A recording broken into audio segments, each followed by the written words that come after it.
You ready? Yeah, we in that shit. We here. We gonna get it. Every man walk past a body. She got a fake ass. Probably. He wanna spend his cash. Precisely. He love a girl with class. Probably. I'm a Gemini. Come meet my twin and I. Let's set a rendezvous. I bet you like me. I can be your wifey. You know you wanna be my boo. He got a girl. She's bland, no season. He wanna mess with me. He gotta be vegan. He want the recipe on how I please him. Cut the check for me. I'll show you my ingredients. Every man walk past a body. She got a fake ass. Probably. He wanna spend his cash. Precisely. He love a girl with class. Probably. What's up, you guys? It's your girl, Miss Naya Nicole, here to spark your soul, and we're back with another interview. Woo, woo, woo. I have a special guest here who's the owner of a nonprofit. Please let me know your name. My name is Tori Best. How you feeling, Tori Best? You got me nervous over here, but I'm all right. I'm good. Yeah, so I found out about you from one of your students who I met from, it was in his library. I forget the name of the library, but on his Instagram, he goes by Apollo. Okay. What was his real name? Michael. Shout out to you, Michael. Thank you for helping set this up. So Michael stopped me because he saw my tote bag. He was like, oh, that's a nice tote bag. And I was telling him, oh, I'm promoting my song because of this tote bag. And he was like, oh, well, then maybe you should interview my teacher. He has this, and this going on. So I was like, oh, yeah, definitely help me set that up. Yeah, I appreciate the recommendation. Thank you. Yes. So tell me, what's the name of your nonprofit? It's called Beats and Books. What made you go with Beats and Books? Well, really, Beats and Books just symbolizes the marriage of music and entertainment and then the education side of it.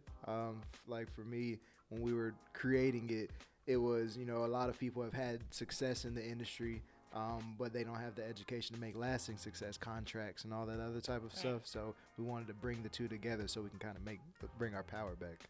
Okay, Beats and Books. So before we even get into Beats and Books, what led to Beats and Books? That's a good question. So I was I guess I technically still am in the music industry, right? But I started off as a producer, and I switched over to like music business and things. But really what it was is I was able to find a decent amount of success early in my career, which was dope. And a lot of my peers did as well.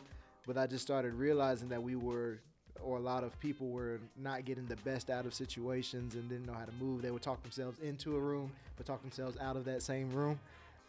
So I think that there's too many talented people in the world for us not to be able to have the knowledge and everything that we need to be able to move forward. So, and then the other side of that is just I know how many people have poured back into me and allowed me to find that success. So I was like, I kind of owe it to the world to be able to give back and give that type of knowledge and inspiration to try to empower the next generation as well. So let's go back a little bit further. So you was producing. How did you get into producing?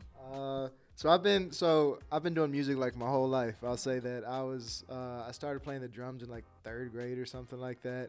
I was in band my whole life. I went to Morehouse and I was a music major. I was in the band in Morehouse. So it only made sense because I majored in like composition. So I was making concerts and film scores and stuff.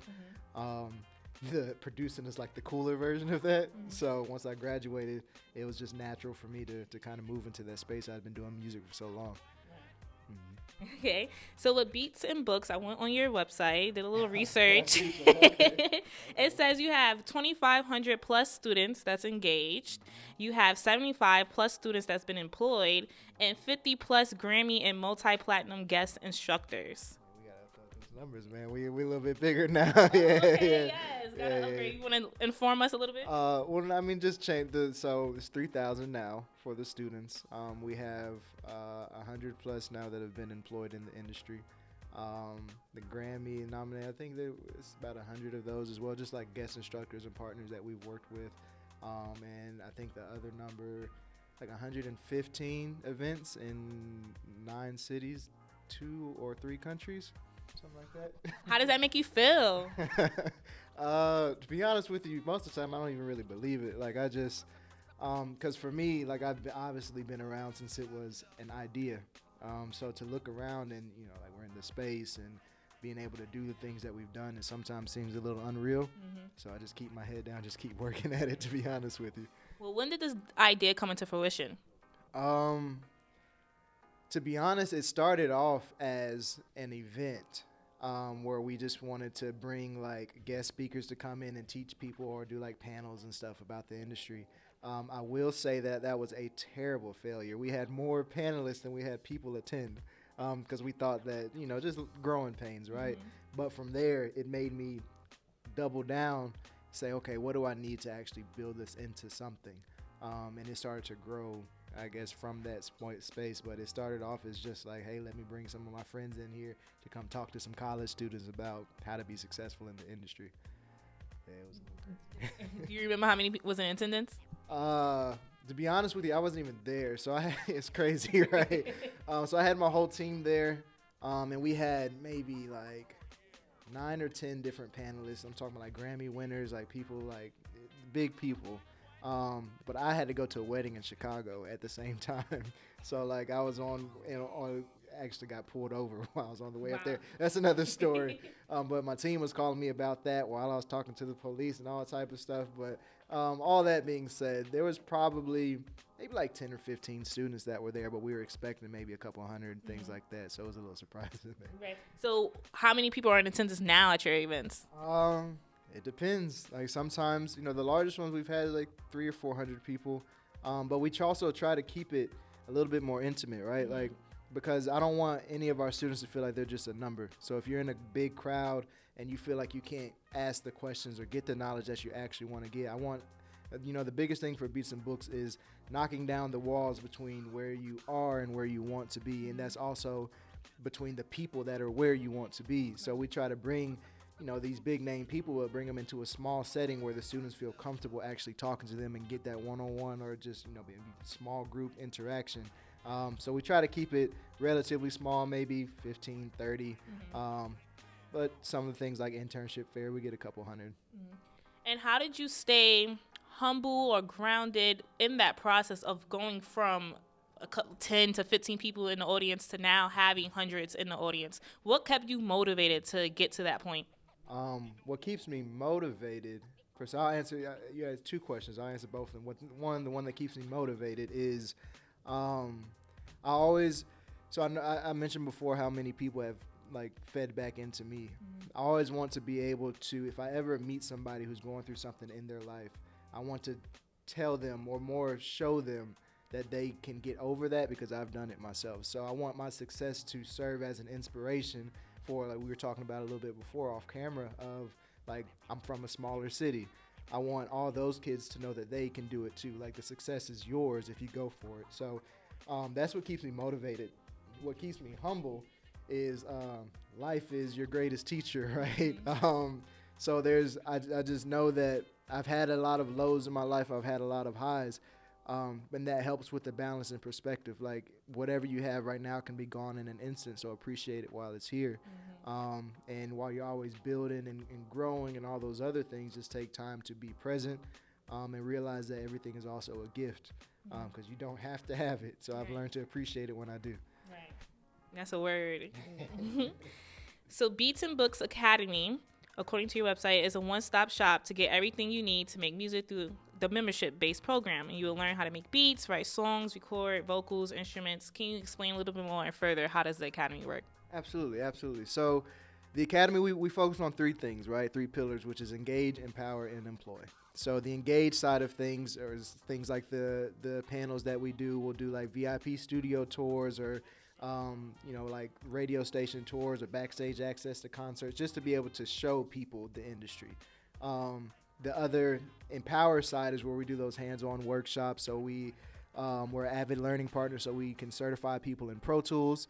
We're in the schools, like in school systems, like we're out in LA right now, have a couple schools here in Atlanta, to where the same way that they can go take a math class, they can take a Beats and Books class and learn the music industry, get credit for it and everything like that.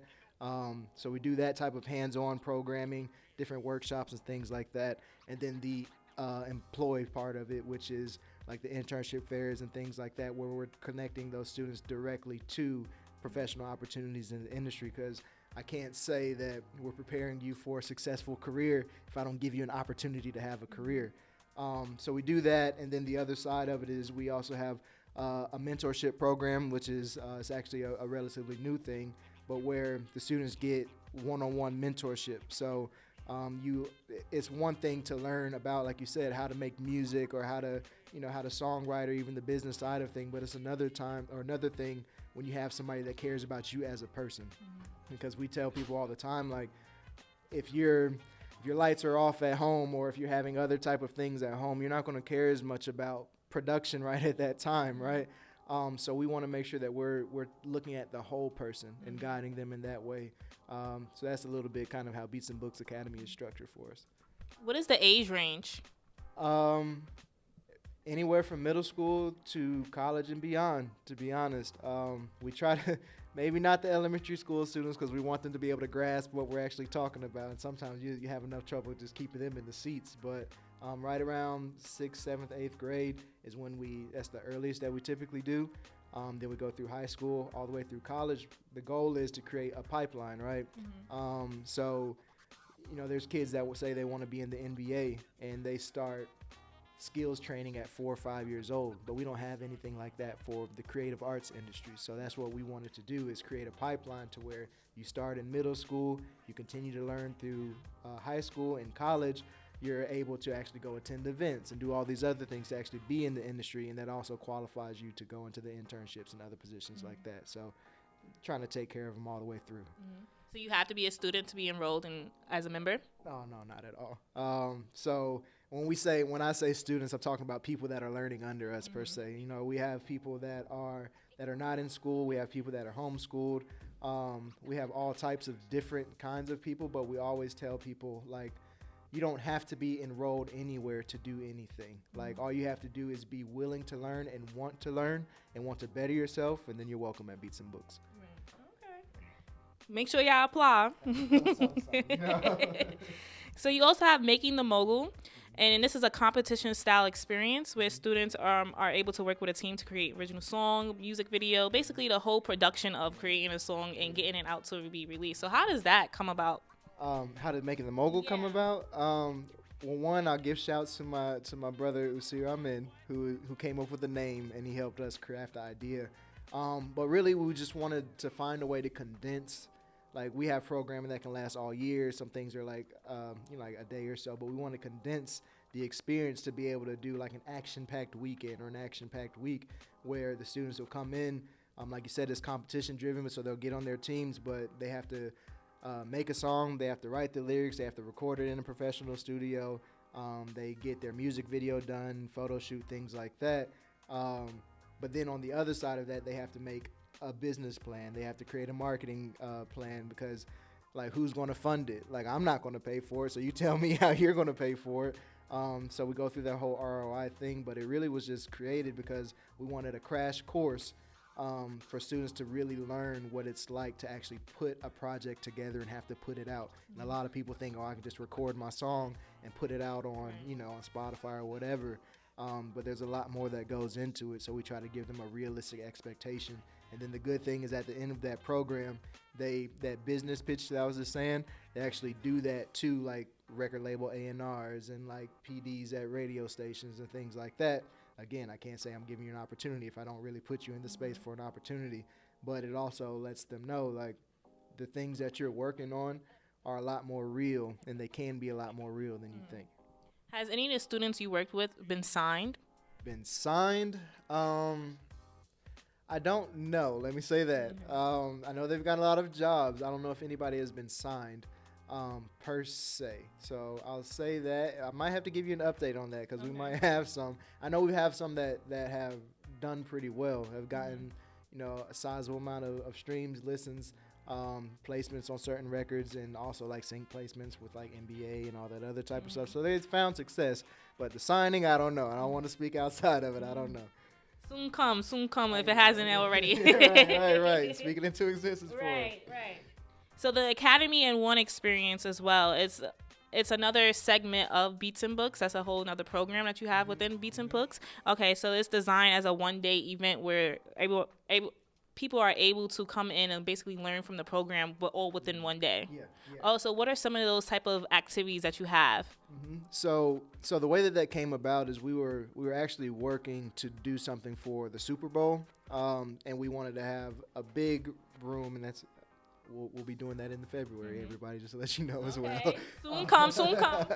But so you walk into an open area space, and it's like over here in this corner they're making beats. Over here in this corner they are recording lyrics. So if you want to, like, the beats that were made over there, now we're recording them. So if an artist wants to come in and lay a track, over in this other corner we're doing like guest panels and where you can have conversations with people that are in the industry. Then maybe in that back corner over there we have one-on-one consultations. So you come in with your ideas or where you are and what you're trying to do, and we spend 30 minutes or so talking to you about how to get yourself to the next level. So anywhere you go in that area, you're able to get a piece of the industry. And it's also hands-on. Like, you don't have to sit. I don't have to only stay in the production area. If I want to go try out any other thing, it's just open area, kind of go do what you want to do, but get a little taste of everything. So is that an event that happens monthly or yearly? So that one is usually like a special order thing. So if we're partnering with like a larger organization, they're like, hey, we just want Beats and Books to come in here. We don't know what we want, but we want y'all here. Then we'll do that and just build it up in that type of way. So it's usually by request only. Okay. Yeah. So you also have another segment, Off the Record series. Y'all out here working. Listen. Right, just a little bit. They got a lot going on, which is so dope, especially for artists, because a lot of artists, they're creators, so they don't necessarily know how to do the business aspect of everything, but just want to be in the creative field. So to have a program like this, a nonprofit, for them to learn how to actually be successful in this is such a dope program. So Off the Record is a panel series featuring a variety of special guests to share their experience within the music industry. Can you share who some of them special guests are? Oh, yeah. Or have been? So we've had Zaytoven, Mulatto, Schoolie. Mulatto meaning Big Lotto? Okay, yeah, that's her new name, Big Lotto. Big Lotto, my bad, big dog. But Schoolie, like a bunch of people from like 808 Mafia. We've done so much, it's hard to remember everybody. I'll say that, but those are some of the big names, at least, that we've had. And they're coming to basically express how to basically make it within the music industry. Yeah, pretty much. For each one, we try to gauge like what they talk about based off of like their experience, but also like what the audience really wants to know. But a lot of it is, how did you get successful in the industry? What are the key like tactics, or even, the good, what would you tell yourself when you were younger? But any type of questions that we can get to glean that expertise from them. They are where they are for a reason, right? So we want to make sure that we give them an opportunity to share those steps and those guidance for people that want to be in those seats as well. That's amazing. What's something you have learned probably from your students or a panel that just sticks out to you now throughout these years? That's a good one. Something I've learned from them. That's a good one. I gotta think about that. Or even from the panel. One thing I will say that I've learned is that it's okay to take people seriously, because a lot of people, let me say this,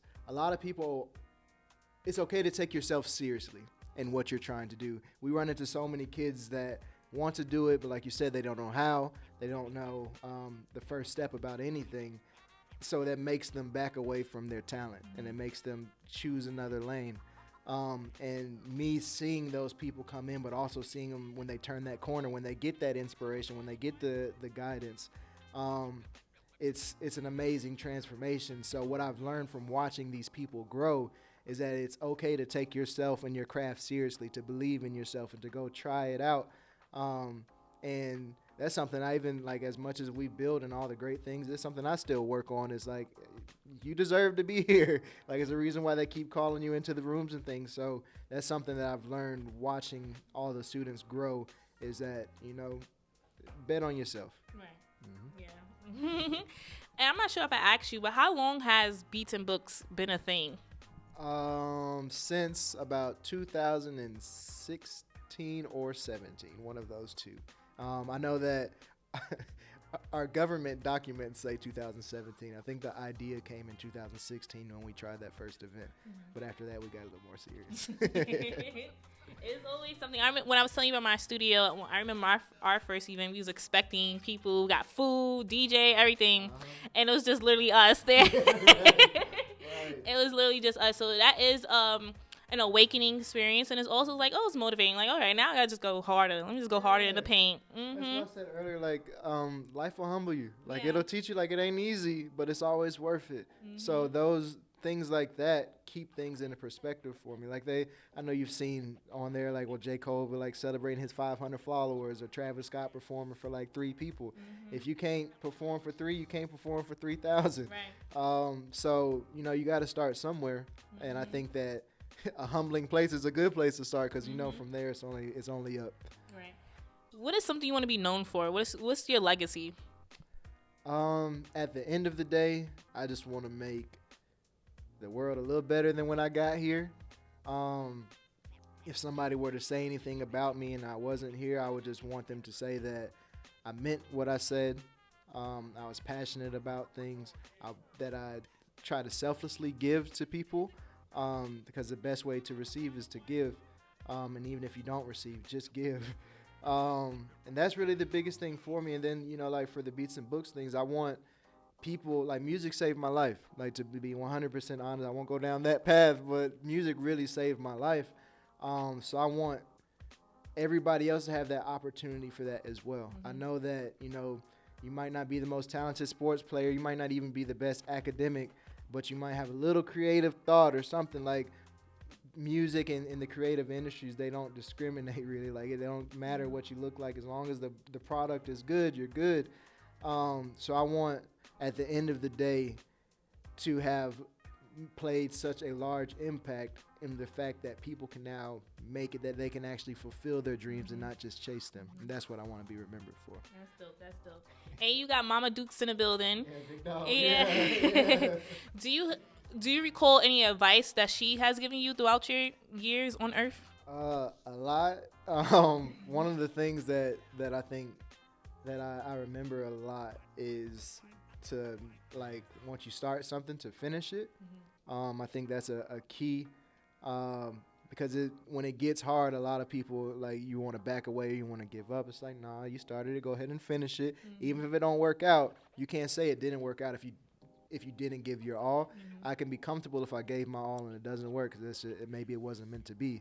But if I don't know if I can, can I say half-ass? Half-ass. So, but if you half-ass it and it doesn't work, you can't blame that for not working. You got to blame yourself at least, right? So that was one thing that stuck out, and I can give many, many more. Like, my mom was one of the most influential people in my life, or my life. So, but that's my one little nugget, I guess I'll share.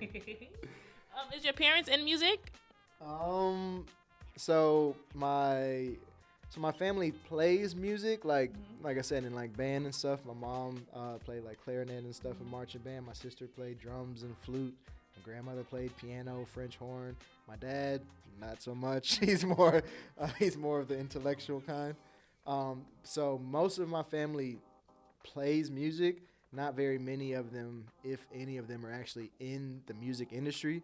I have a cousin who is, shout out to Blake. He is he's the CEO currently of the Chicago Sinfonietta. So he's super good on cello and now business. But he and I are the only ones that maybe like took it professionally into the music space. Okay. Yeah. So where can we find you on social media, and shout out the nonprofit's website and everything? Okay. So for Beats and Books, it's Beats X Books. The X for everybody stands for and. Everybody gets it wrong all the time. It's all right, though. But it's Beats X Books on all platforms.